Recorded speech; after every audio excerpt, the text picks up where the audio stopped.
چاہیے۔ اس کے بعد آ گیا جی طریقہ غسل۔ غسل کوئی بھی ہے وہ دو طرح سے ہے، غسل ترتیبی، غسل ارتماسی۔ سب سے پہلے یہ ہے کہ بدن کو ہر وہ چیز جس کی وجہ سے بدن پر پانی نہیں پہنچتا، تیل لگا ہوا ہے، کچھ ایسا لگا ہوا ہے، مثلا خواتین ہیں تو ان کی نیل پالش لگی ہوئی ہے، سرخی یا کوئی کریم اس طرح کی بندے نے لگائی ہوئی ہے۔ آج کل تو ماشاءاللہ یہ تصدق صاحب بیٹھے ہوئے ہیں، ان کا سٹور ہے، فار مینز جو ہے وہ اتنی کریمیں آ چکی ہیں اور بندے لگا لگا کے، جو نورانیت وضو اور لمبے سجدے سے آتی ہے وہ کسی کریم سے نہیں آ سکتی، یہ بات وہ واضح ہونی چاہیے۔ البتہ بہرحال یہ ہے کہ شریعت نے منع بھی نہیں کیا ہے، ظاہر ہے اگر حرام چیز سے نہ بنی ہوئی ہو تو۔ بہرحال اگر جسم پر کوئی ایسی چکنائی، آئل یا اس طرح کی کوئی چیز لگی ہو، اس کو دور کرنے کے بعد اس کو ہٹانا ضروری ہے، ظاہر ہے کہ اس کی وجہ سے پانی بدن تک نہیں پہنچے گا۔ اگر کوئی نجاست لگی ہوئی ہے، گندگی لگی ہوئی ہے، اس کو صاف کرنے کے بعد، اگر نہیں لگی ہے تو ضرورت نہیں ہے، پہلے صابن سے نہانا دھونا اس کی ضرورت، اگر بدن پاک صاف ہے، کوئی چکنائی نہیں لگی ہے، کوئی رکاوٹ نہیں ہے تو ضرورت نہیں ہے۔ اگر لگی ہوئی ہے تو خالی اس کو بھی دھو لیں تو کافی ہے، یہ نہیں کہ پورا پہلے نہائیں۔ سردیوں کا موسم ہے تو اتنا کوئی ضروری نہیں ہے کہ پہلے یہ مشقت اٹھائے بندہ۔ نیت کرنی ہے، نیت اسی طرح آزاد۔ طریقہ سب غسلوں کا ایک ہی ہے،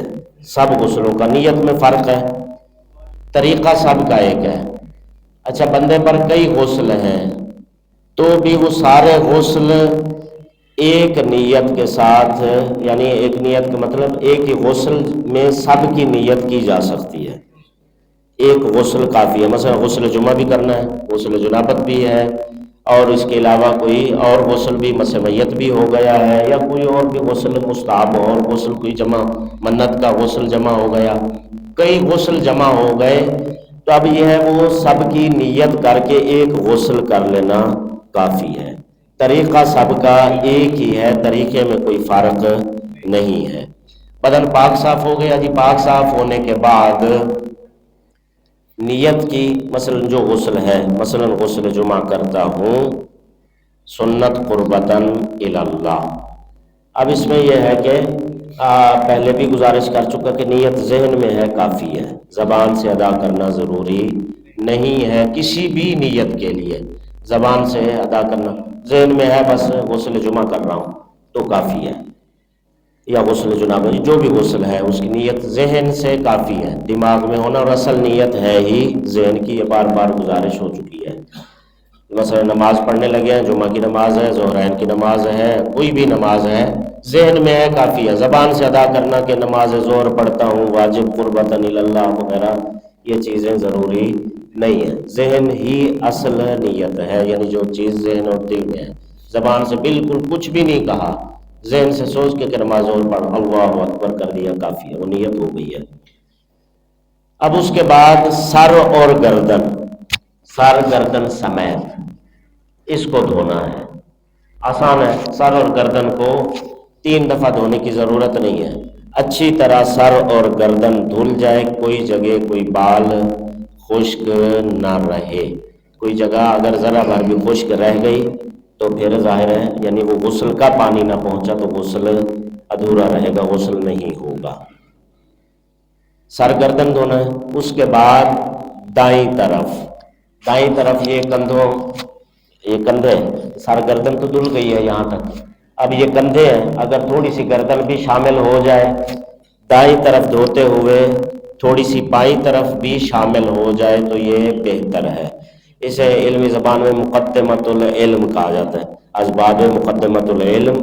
تھوڑا سا بائیں طرف کو دھونا دائیں طرف دھوتے ہوئے، اسی طرح تھوڑا سا گردن سے دھو لینا تاکہ یقین حاصل ہو جائے۔ آگے اور پیچھے دونوں طرف سے دائیں طرف کو دھونا، سر گردن، اس کے بعد دائیں طرف جب اچھی طرح آگے پیچھے سے دھل گئی، اس کے بعد پھر بائیں طرف، شرمگاہوں کو دونوں طرف میں دھو لینا ہے، یعنی وہ اسی میں آ جائے گا کہ جب دائیں طرف دھو رہے ہیں تھوڑی سی بائیں جانب شامل کر لینی ہے، جب بائیں جانب دھو رہے ہیں تو اس وقت تھوڑی دائیں جانب وہ شامل کر لینی ہے۔ وضو میں جس طرح نیچے سے اوپر کی طرف تھوڑا سا بھی ہاتھ ہوا وضو باطل ہے۔ غسل میں کوئی مسئلہ نہیں ہے، غسل میں کوئی مسئلہ نہیں ہے، نیچے سے اوپر کی طرف بھی دھویا جا سکتا ہے۔ اب مثلا پانی کم ہے، اس کو آپ پانی ہم نے ڈالا ہے، نیچے سے ہاتھ مارنا شروع کیا اور اوپر آ گئے، یا ویسے ہی نیچے سے ہاتھ مار رہے ہیں، اس میں کوئی مسئلہ نہیں ہے۔ وضو میں موالات شرط ہے، یعنی پے در پے بلا فاصلہ، ایک عضو مثلا چہرہ دھو لیا ہے، اس کے بعد فوراً دائیں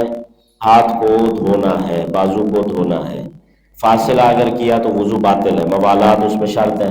غسل میں موالات شرط نہیں ہے، مثلا سر گردن دھوئیے پانی ختم ہو گیا، اب انتظار میں اگر چاہے گھنٹہ بیٹھنا پڑا ہے یا جتنی دیر بھی لگ جائے، تو اب جب دوبارہ پانی آیا ہے تو ہمیں دوبارہ واپس سر گردن دھونے کی ضرورت نہیں ہے، وہ دھل گیا ہے، اب دائیں طرف بائیں طرف،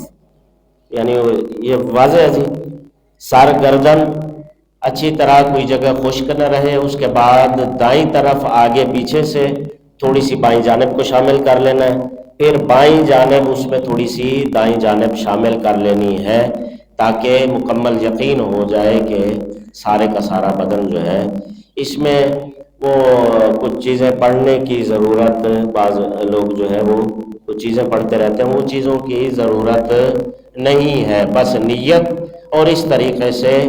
پاک صاف پانی کے ساتھ اگر غسل کر لیا جائے تو وہ کفایت کرتا ہے۔ خداوند رحمان و رحیم ہمیں دین سیکھ کر اس پر عمل کرنے کی